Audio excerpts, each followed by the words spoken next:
සේවය අගය කරනවා. ඒ වගේම මේ රටේ අනිත් මිනිස්සුන්ටත් අපි ඉල්ලා හිටනවා පොදුවේ ඔබතුමා වගේ පොදු කටයුතු වලදී කැපවීමෙන් තමන්ගේ ජීවිතය අන්තරම එතරම් හදලා ගන්න නැතුව කරපු දේ අපි යාමත් මිහිරින් අගය කරනවා. ඔබතුමා කරපු දෙයට කිසිම සම්බන්ධයක් නැහැ. නමුත් මේකත් තියාගන්න. යාමනේ කියන එකේ මිනිසුන්ට ප්‍රතිපත්ති දෙනුනේ තියෙන්නේ අවස්ථාවක ප්‍රඥාව. ඒ කියන්නේ අවස්ථානුකූලව තමන්ගේ පිටේ පාවිච්චි කරලා තමන්ට ලැබෙච්ච දෙයින් තමන් රට වෙනුවෙන් අපේ ජීවිත ගමන කනතුරේ ඒ වගේ වීරය තමයි අපිට ඕනේ ලංකාවට. විදර්ශන මහතා දුම්රිය රියදුරු දෙකසෙන් තුමා ඒත් අවස්ථානුචිතව කල්පනා කරලා විශාල يعني අනතුරක් වළක්වා ගන්න එකට අපි අගය කරනවා. අපිට ඔබතුමා වගේ රියදුරු මහතුරු දුම්රියට ගොඩාක් වුණකම තියෙනවා. ඉතින් මේක ඔබතුමාගේ ඒ වගේම මේ දුම්රිය දෙපාර්තමේන්තුවෙන් මේක ගන්න අමාරු එකක් නේ. විශේෂ සේවයක් ඔෆිසිය. ඔබතුමා කියන්නකො මාන්තේද? දැන් මේ අපි දෙපාර්තමේන්තුව වැඩ කරනකොට ගන්න පුළුවන් විශේෂම ප්‍රශංසාව තමයි විශේෂ කාර්ය ප්‍රශංසාවක් ලබා ගැනීම. ඒක ඉදිරියේදී අපි ඉහළ තනතුර යනකොට අනිවාර්යයෙන්ම ලකුණු ලැබෙන දෙයක්. මොකද ගොඩක් නිලධාරීන්ට මේ අවස්ථාව උදා වෙන්නේ නැහැ. නමුත් මේ තරුණ නිලධාරී මහතා කැපවීම තමන්ගේ රාජකාරිය කරලා මේ අනතුරු වැළැක්වීම සම්බන්ධව අපි එතුමාට ප්‍රශංසා කළ මේක නිකුත් කරලා තියෙනවා දෙපාර්තමේන්තුවේ. මේක තමයි එතුමාට දුම්රිය දෙපාර්තමේන්තුවෙන් දෙන. ඉතින් අපි දුම්රිය අනිත් නිලධාරී මහතුරුටත් කියනවා මේ අනතුරු වළක්වල විතරක් නෙමෙයි සේවය ඉහළ දාලත් මේ විදියට සම්මාන සහතික ගන්න උත්සාහ ගන්න කියලා. ඕකේ. පොඩි තමයි අපි තේ ටිකක්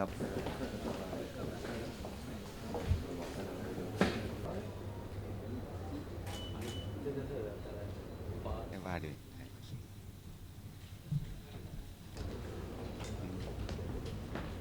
මොකද උනේ?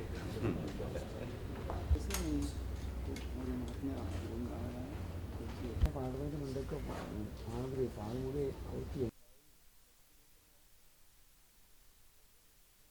कोचिंग में लेकिन तो मैं कोचिंग फाइन ना इस मन ඒකයි. ඉතින් ඒ නිසා අර අවස්ථාවක් බල ඉඳලා ඒක දැහැ ගන්න වගේ වැඩක් අපි කරන්න ගියේ නෑ. චුට්ටක් සංවිධානය කරලා මේ සුපර් ශාස්ත්‍රඥ නේද? මේ ඉතින් ඒ නිසා තමයි අපි හිතුවා අද දවසේදී පොඩ්ඩක් ඔබතුමාලා කැඳවලා අගය කිරීමක් කරන්න. සහ අර අපි පුංචි කාලේ මේ අච්චු පොතක් තිබ්බද මන් දන්නේ නැහැ. කතා පොත්වල දැන් ඔය අර පුංචි ගෑන් ළමයි ගැන තියෙනවනේ කෝච්චි නේද? කෝච්චියක් ඔය විදිහට එනකොට මේ ඒත් ඔය වගේම පීඩිම වෙලා තියෙනවා දැකලා දුවල බෙර ලෝකේ හැම රටකම වගේ කතාව තියෙනවා. මන් දන්නේ කොයි රටේද ඒක උනේ කියලා. තියෙනව නේද? ඔය වගේම ඔබතුමා කරා වගේම පොඩි ගෑන් ළමයි කෝච්චි අනතුර දැකලා ඉස්සරහ දුවගෙන බේරුවා කියලා දැන් ඔය ජන කතාව විදිහටම වගේ තියෙනවා.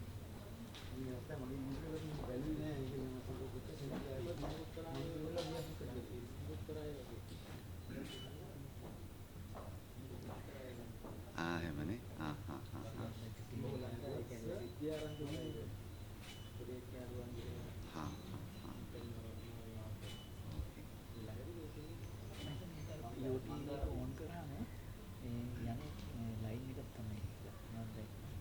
කොච්චර කාද ජොයින් වෙලා දුම්රියට?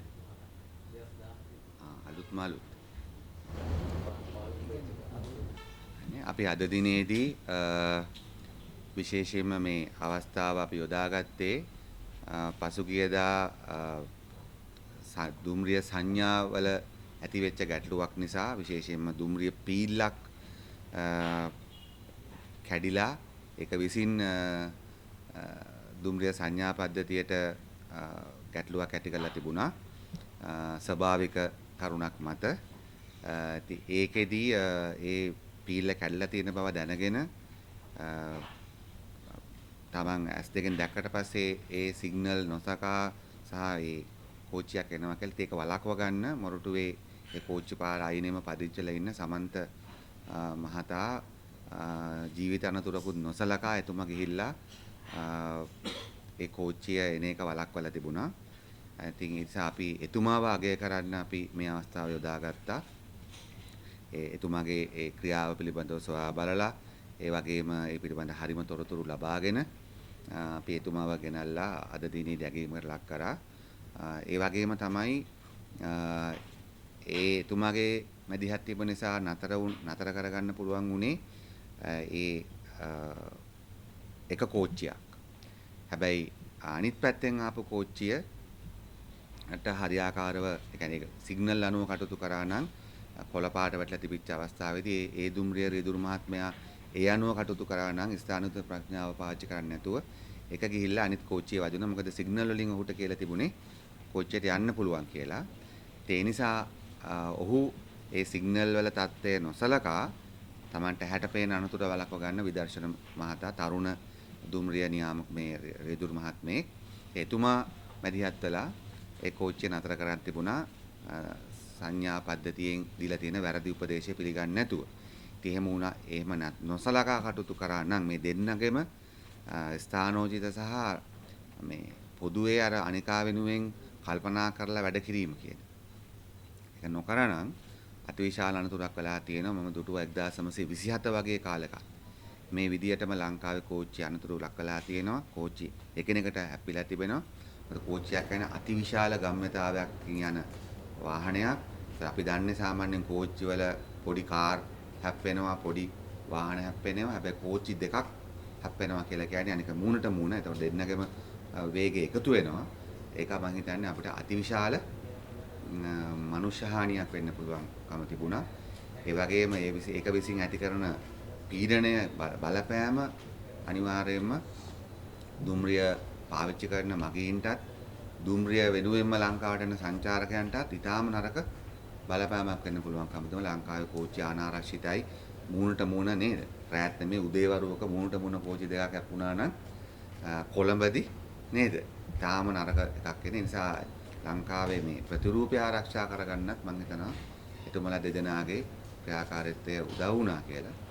ඒ නිසා අපි මේ විදර්ශන මැතිතුමා කැඳවල එතුමාට දුම්රිය දෙපාර්තමේන්තුවෙන් ප්‍රශංසා පළ කරලා ලිපිය සහතිකයක් ලබා දීලා තියෙනවා. ඔබතුමාලා දන්නවා රජයේ දෙපාර්තමේන්තුවකින් ප්‍රශංසාවක් ලබා ගන්න එක ලේසි නෑ. ඒකට විශේෂ කරුණු සම්පූර්ණ කරන්න ඕනේ. එතුමා ඊටාම තරුණ අවදියේ ඒක ලබා ගත්තා. ඒ වගේම අපි සමන්ත මැතිතුමාටත් අපි ඇගයීමක් කරා. ඒ වගේම අපි මාධ්‍යත් එක්ක කතා කරන්න ඕනේ නැති නමුත් අපි හිතේ තියෙන යම් පොඩි මොන හරි දෙයක් එතුමත් එක්ක කතා කරලා කරන්නේ. ඒ වෙනුවෙන් තමයි අපි අද මේ සාකච්ඡාව මේ අවස්ථාව සූදානම්.